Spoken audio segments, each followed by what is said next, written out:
ආයිබෝවන්. අද අපි ටිකක් ගැඹුරින් කතා කරමු. අර සිලෝන් කෝන ඇග්‍රි ෆාම් මූලාශ්‍රය දිහා බලලා බද්ද පළතුරු පැලයක් හිටවන හැටි ගැන. ඔව් මේක ඇත්තටම ගොඩක් දෙනෙක්ට වැදගත් වෙන මාතෘකාවක්. ඒකනේ. ඉතින් මේ මූලාශ්‍රයේ තියෙන විස්තරත් එක්ක මොකද්ද මේ බද්ද පැලයක් කියන්නේ? අර ඒකේ පසුබිම, ඉතිහාසය වගේ දේවල්. අනික මේ පළතුරු ගස් වගාවේ තියෙන වැදගත්කම ඒ ඔක්කොම ගැන කතා කරමු නේද? අනිවාර්යයෙන්ම. මොකද මේ බද්ද පැලවල තියෙන අර වාසි ගොඩක් තියෙනවා. ඉක්මනස් වෙන්න වගේ දේවල්. ඔව් ගුණාත්මක භාවයත් වැඩි කියනෝනේ. මේක තමයි. ගුණාත්මක භාවය, ලෙඩ රෝග වලට ඔරොත්තු දීම මේ වගේ දේවල් නිසා තමයි ජනප්‍රිය වෙලා තියෙන්නේ. අර පොඩි ඉදක වුණත් හදන්න පුරුවන් කියන එකත් අද කාලේ ගොඩක් වටිනවා. ඇත්තටම. ගෙවතු වගාවට එහෙම කියපු දෙයක්. එහෙනම් අපි මුලින්ම පටන් ගමු මේ බද්ද පැලයක් කියන එකේ මූලික අදහස මොකක්ද කියලා සරලවම. ඒ කියන්නේ එක ගහක කොටසක් අර අතු කෑල්ලක් වගේ. සයන් කියන්නේ ඒකටද? ඔව් සයන්. ඒක අරගෙන තවත් ඔරොත්තු දෙන හොඳ මුල් පද්ධතියක් තියෙන ගහක කොටසකට රූට් ස්ටොක් එකට. හරියටම හරි. රූට් ස්ටොක් එකට සම්බන්ධ කරලා ඒ දෙක එකට පෑහිලා වර්ධනය වෙන්න සලස්වන එක. හරිම රසවත් ක්‍රමයක් වගේ. ඔව්. මේක අලුත් යකුත් නෙමෙයිලු නේද? අර මූලාශ්‍රය කියන විදිහට අවුරුදු 10 ගානක් පරණයි. ඔව් ඔව්. ඒක තමයි පුදුමේ. චීනේ අර පැංගිරි වර්ග එහෙම. දොඩම් වගේ. දොඩම් වගේ දේවල් ක්‍රිස්තුපූර්ව 2000ක විතර ඉඳන් බද්ධ කරලා තියෙනවා කියනවා. අවුරුදු 4000කටත් වැඩි එතකොට. ඒකනේ. ඒ කාලෙත් අද වගේම අර අරමුණු වෙලා තියෙන්නේ අර රෝගවලට ඔරොත්තු දෙන එකයි. හොඳ ගුණාත්මක භාවයකුයි ලබා ගන්න එක. ඔව්. ඊට පස්සේ ඉතින් රෝම යුගයේදී වගේ, ඒ කියන්නේ ක්‍රීවි පළවෙනි සියවස විතර යුරෝපයටත් ඇවිත්. යුරෝපයටත් ඇවිත් ඇපල්, පෙයාස්, මිදි වගේ ඒවත් බද්ධ කරන්න අරන්. ලංකාවට මේක එන්නේ ටිකක් පස්සේ 19 වෙනි සියවසේ වගේ නේද? ඔව්. ඒ කාලේ තමයි ලංකාවේ ජනප්‍රිය වෙන්න පටන් අරන් තියෙන්නේ. විශේෂයෙන්ම අඹ. අඹ තමයි ප්‍රධානම එකක් නේද? අර විලාඩ් වගේ වර්ග. ඔව් විලාඩ් වගේ ඉක්මනින් පළදාව දෙන වර්ග. ලිච්චි, පේර මේ වගේ පළතුරු වලට තමයි වැඩියෙන්ම බද්ධ ක්‍රමේ පාවිච්චි වෙන්නේ. අද වෙනකොට ඉතින් ගෙවතු වගාවේදී නැතුවම බැරි දෙයක් වෙලා වගේ. ඇත්තබන්. අර කලින් කිව්ව වාසි නිසාම තමයි. හරි. එතකොට කවුරු හරි බද්ධ පැලයක් ගෙනාවා කියමුකෝ. ඒක හරියටම බිමේ හිටවගන්නේ කොහොමද? මොනවද මුලින්ම බලන්න ඕන? වැදගත්ම දේ තමයි ඉතින් සුදුසු තැනක්, හොඳ තෙරේලිය වැටෙන, වතුර එහෙල රැඳෙන්නේ නැති. ඔව් වතුර බහින තැනක් වෙන්න ඕන. අනිත් එක තමයි ඉඩ. ගස් කිටක් ලොකු වෙන නිසා පර්තරයක් තියන්න ඕන මීටර් 7-5ක් විතර. ඔව් ඒ වගේ පරතරයක් තිබ්බොත් හොඳයි. හරි. ඊට පස්සේ වල හදන එක. අඩි 1කමාරක් විතර හතරස් වලක්. අඩි 1කමාරක් දිග පළල උස වලක් කපලා ඒකින් ආන පස් ටික ඒ පස් වලට මොනවද එකතු කරන්නේ? ඒකට හොඳට දි รา පත් වුණු ගොම පොහොර එහෙම නැත්නම් කොම්පෝස්ට් කිලෝ 2-3ක් විතර. පෝර විතරද? නෑ.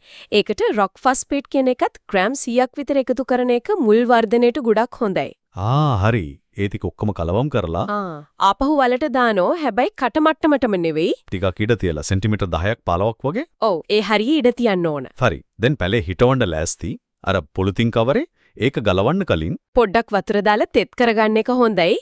ඒක පුත මුල් වලට හානියක් නොවි ගලව ගන්න ලේසි. හරි ගලවලා අර මුල් පද්ධතිය පොඩ්ඩක් බලලා හානි වෙච්ච කැඩිච්ච මුල් තියනවා නම් ඒ ටික කපලා අයින් කරන්න ඕන. ඊට පස්සේ වලේ හිටවනවා. ඔව් වල මැදින් තියලා මෙතන තමයි වැදගත්ම දේ. අර බද්ධ කරපු තැන. සංදිය. ඔව් ඒ සංදිය පස් මට්ටමට වඩා උඩින් තියෙන්න ඕන.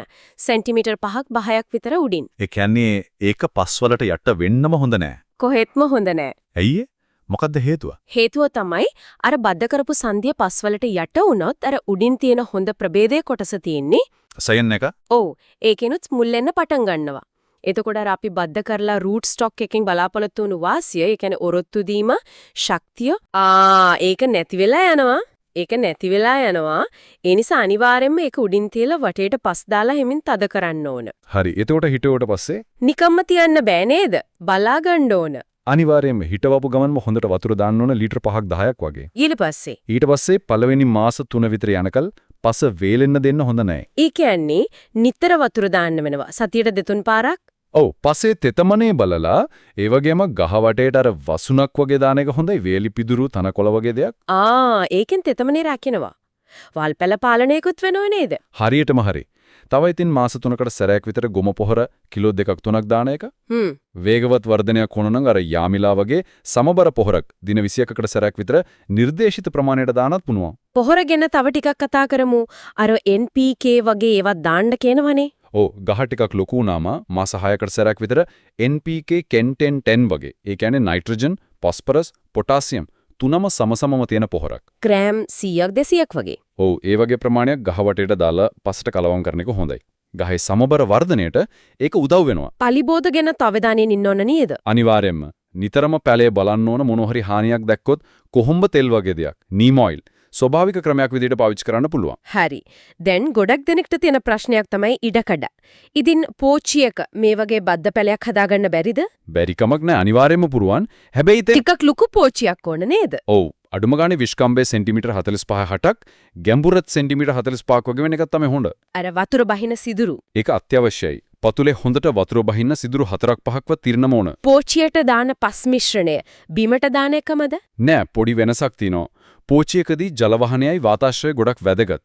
ඒ නිසා අර රතුපස් කොටස් දෙකකට හොඳට දි รา පත් වුණු ගොම පොහොර කොටස් එකකුයි වැලි කොටස් එකකුයි වගේ මිශ්‍ර කරලා වැලිත් දානවා? ඔව්. ජල වහනෙට.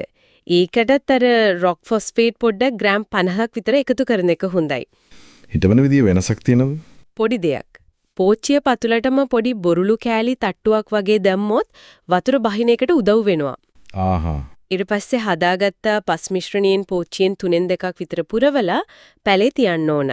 අර බද්ද සංදිය ඒකෙත් අර නීතියමද?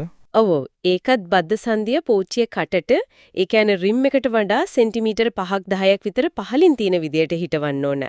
ඊට පස්සේ ඉතිරි පස් ටික දාලා පුරවනවා. පුච්චියේ තියෙන පැලේ රැක බාරා ගැනීම කොහොමද? වතුරෙන්ම? වතුර නම් බිමේ පැලීට වගේම තමයි. හිටවපු ගවන් ලීටර් 5-10ක් ඊට පස්සේ සතියට 2-3 පාරක්. පෝච්චිය පස් වේලෙන හැටි බලලා තියන්න ඕන තැන හොඳට ඉරලිය වැටෙන තැනක් වෙන්න ඕන. පොහොරෙම? මාස 3කට සැරයක් විතර ගොම පොහොර ග්‍රෑම් 500ක් කිලෝ එකක් වගේ NPK පොහොර පෙර කලින් වගේම මාස 6කට සැරයක් හැබැයි ප්‍රමාණය අඩුයි ග්‍රෑම් 50-100ක් වගේ ඇති. පොච්චි වගාවේදී තව මොන හරි විශේෂයෙන් හිතන්න ඕන දේවල් තියෙනවද? ඔව් පෝච්චිය ඉඩ සීමිත නිසා අවුරුදු 2කට සැරයක් විතර පෝච්චිය පස්මාරු කරන එක හොඳයි. පස්මාරු කරනවා කියන්නේ? පැලේ පරිස්සමට අරගෙන පරණ පස් ටිකක් අයින් කරලා ටිකක් දිගට ගියපු මුල් කප්පාදු කරලා අලුත් පස් මිශ්‍රණයක් එක්ක ආපහු ඊටවන එක. ඒකෙන් පැලේට අලුත් පණක් ලැබෙනවා. ඒක වැදගත්. අනිත් එක තමයි කප්පාදුව. ගහ අනවශ්‍ය විදියට උස යන එක පාලනය කරන්න පෝච්චියට ගැළපෙන ප්‍රමාණයට තියාගන්න කප්පාදු කරන එක වැදගත්. හරි. අපි දැන් බද්ද පැලයක් හිතව ගන්න විදි දෙකම කතා කළා බිමේ පොච්චියේයි.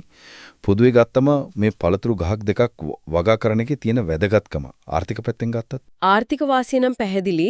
බද්ද ගස් ඉක්මනට පළදාව දෙනවනේ අවුරුදු 2-3න් වගේ. ඉතින් ගෙවත් එක වුණත් හදාගත්තම අමතර ආදායමක් වෙන්න පුළුවන්. අර මූලාශ්‍රයේ කියනවා වගේ ලංකාවේ අඹ අපනයනෙන් විතරක් 2023 දී ඩොලර් මිලියන 50කට වැඩියලු. ඔව් ඒකෙන් පේනවා මේකේ තියෙන ආර්ථික වටිනාකම. පරිසරයට වෙන සේවය ඒකත් ලොකුයි නේද? අනිවාර්යයෙන්ම. ගස් කියන්නේ ඉතින් පරිසරයේ පෙනහළු වගේනේ. කාබන් ඩයොක්සයිඩ් උරා ගන්නවා. ඔක්සිජන් දෙනවා. ඔව් පොස සෝදාගෙන යන එක වළක්වනවා. අනිත් එක ජෛව විවිධත්වය. කුරුල්ලෝ කෘමීන් වගේ සත්තුන්ට වාසස්ථාන ආහාර ලැබෙනවා. අර පෝච්චි වගාව මුණත් නගරබද පරිසරයට පොඩි හරි හරිත බවක් එකතු කරනෝ නේද? ඇත්තටම නාගරික හරිතකරණයට ඒකත් දායකත්වයක්. සමාජීය පැත්තෙන් සෞඛ්‍ය පැත්තෙන් ලක්තොත් ගෙදර පළතුරු ගහක් තියෙනවා කියන්නේ පවුලේ පෝෂණයට ලොකු දෙයක්. නැවුම් පළතුරු වසවිස නැතුව ඔව් ඒක හරි වටිනවා. අම්බ ලිච්චි වගේ වේ විටමින් ಖನಿජ ලවණ එහෙම ගොඩක් තියෙනවා. ඒ වගේම තමයි අර බෙදා හදා ගැනීමේ සංස්කෘතිය. ගෙදර හැදෙන දෙයක් අල්ලපු ගෙදරට දෙන එක? ඔව් ඒකෙන් සමාජ සම්බන්ධතා එහෙමත් ශක්තිමත් වෙනවා.